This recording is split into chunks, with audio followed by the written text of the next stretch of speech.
May 31st, 2011. This was originally composed by myself on October the 15th of last year. We are the we, the people, are the ones to blame. Our rulers played games with us as if we were pawns, while at the same time they eat us like we're prawns, and they shoot at us like we're fawns, and they don't treat us like we're the fawns. Okay, edit all that out. Okay. Uh, at the same time, they make us think that we, the people, are actually in charge. In a way, you could say that we are, because we, the people, are told that we, the people, need this. And that we, the people, are led to believe that we, the people, do not need this, would simply be uncivilized and backward and primitive and regressive as opposed to being progressive, and that society needs this thing, and that they, our ruling class, want to give it to us. And our leaders who work for us, so we're told, say that there is no way for the American people to move forward. There is no other way for the American people to move forward. This will advance mankind to a nobler, higher level. Oh, and it's deficit neutral, and it's free for you, especially the kids. And by the way, kids are now anybody up to 26 years old, thanks to Obamacare. Thanks, Obamacare! Hey, kids! Look, it's the president! So we, the people, are told that we, the people, have done nothing wrong. We, the people, have been told that it is not our fault that we have been laid off and foreclosed. We have been told that we are bailing out fat cats on Wall Street. How is that possible, I ask you, when it is we, the people, who have borrowed all this money that we, the people, knew that we, the people, would not individually be able to pay back to the fat cats on Wall Street? I was speaking with a lady. Yes, she mentioned she was losing her house, her home. But she just knew that the future would be brighter and that those who took her house away from her were going to pay someday for their crime. I take it she was referring to the bank and the fat cats on Wall Street that lent her the money to buy her house.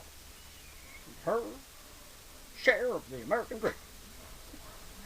But the bank, I'm sorry to say, is not the one to blame. The bank, if you think about it, bought her the house.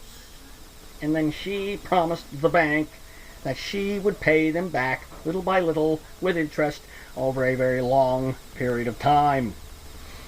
The ones who are to blame, besides her own self for not keeping her promise, are the ones who caused her to believe that they will make a brighter future for her.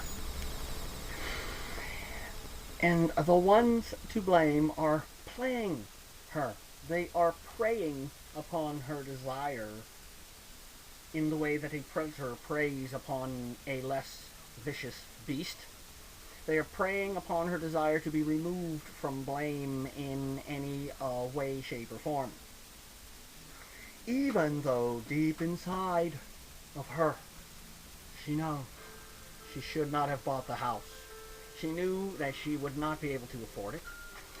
Nobody ever considered for even a minute that the value of the house could possibly ever decrease, and that one fine day, because of surrounding economic conditions created by our dear leaders who work for us, we the people, and that she and millions of others would still be responsible for paying their debts, their mortgages, based on the higher previous value at which they bought the house, way back when, it seems so long ago, in a more prosperous era, before the rise of Obama Nation and the Obama Empire and Obama Land and Obamaville and Obama TV, Obama Vision, one would hope that she and the others possess the latent honesty to confess their faults.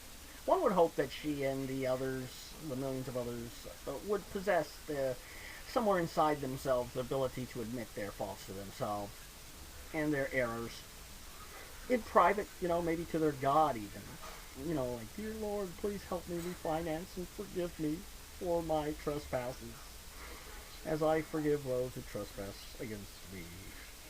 Do I really do that? Do you really do that? Outwardly and in public, however, to admit their faults, that would hurt their pride. That just can't be done. It would tarnish their faultless, blameless image they wish to portray to others and build up as their own reputation. And besides that, it would screw up their alibi, because since the wonderful public servants who are patronizing all these patrons, people like her, for their votes, they have offered them a way out by manufacturing an enemy. The ruling class created a straw man, or maybe we should call it a straw fat cat on Wall Street, from whom the public servant will rescue these poor mistreated working families whose only crime is that they were playing by the rules. The rules have to be changed, say our public servants, because the fat cuts are predatory. Of course, the financial reform bill, the Bride of Frankendod, as it were, was made into law a few months ago, written by those great men who personally,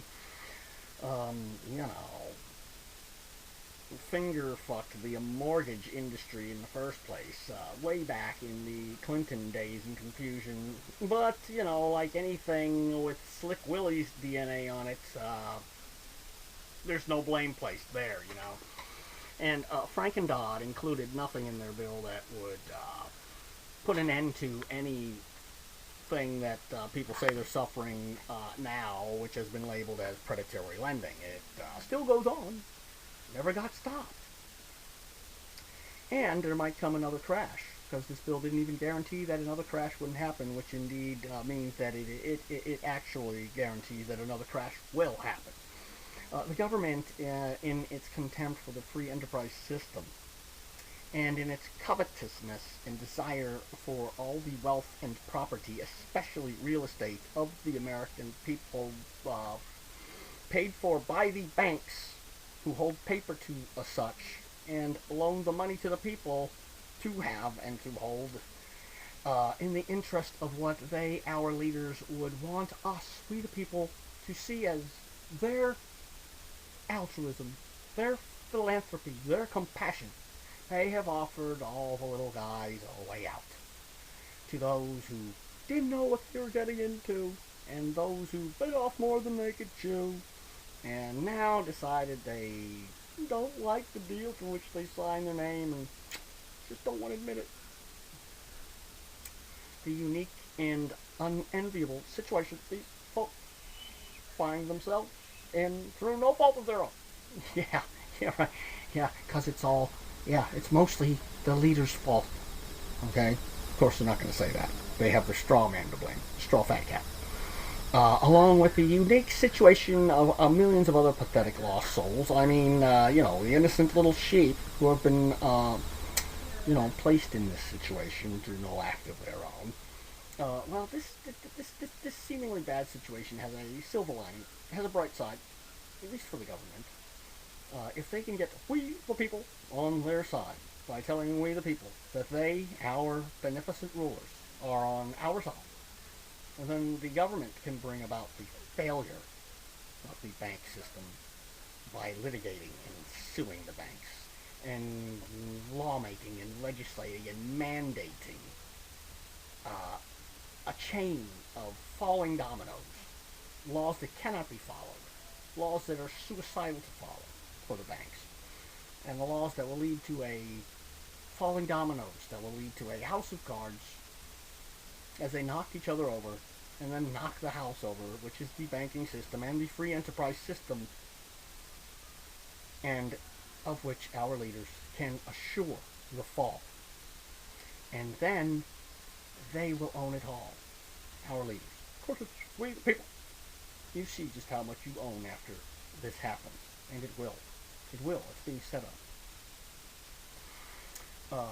Through the media, broadcasting one sob story after another, the plight of the citizenry will cause widespread outrage from a populace that begins to get the picture that, we really don't have to pay for our house if we can't, or we say we can't, because we've, lost our job, or maybe we never had one to begin with, or we just don't feel like paying for it no more. So everybody figures out that if they just keep on crying, then eventually they'll get their way, and just maybe they won't have to move out of their house. So they beg their leaders, no, they demand that their leaders, because they work for us, right? Yeah, sure, okay, gotcha. They demand the leaders do something about these greedy bankers who are exploiting them. And the beneficent hand of our dear leaders in the government, which we are always told is actually we, the people, seizes these assets and holdings and other properties of the fat cat Wall Street bankers who've been, they say we've been supporting financially with our money. I don't know, since it seems that so many have been laid off and foreclosed by means of all the negative surrounding economic conditions that continue to reproduce, or shall we say, an offspring, or shall we say, a nasty litter of beasts, which are more adverse consequences, and that this was all done by we the people, most of whom are too busy, goofing off, frying eggs in the kitchen, or, singing karaoke in the bar, pay attention, and sit around with all their equally ignorant acquaintances, making small talk, saying to each other all the catchphrases and the one-liners and the punchliners and the slangs and the slogans and the jingles and the cliches of today's pop culture that we are confident are politically correct and won't offend or upset anybody. Yeah. Increasingly, man, I sense wherever I go that I should no longer anger the average person by making small talk at the church or store, restaurant, or other public place, even among my friends and their homes, which they may or may not be losing, because you don't want to offend anybody. It would be unfeeling, uncaring, not to mention unfashionable to say anything at all, so just smoke your little smoke and drink your little drink and just nod your head and repeat the lie. Yeah, I'm a dancing fool. That way we won't have anybody to blame, and we don't have to take blame. That's the nice part. Don't blame anybody and don't take any blame. Yeah, that's it.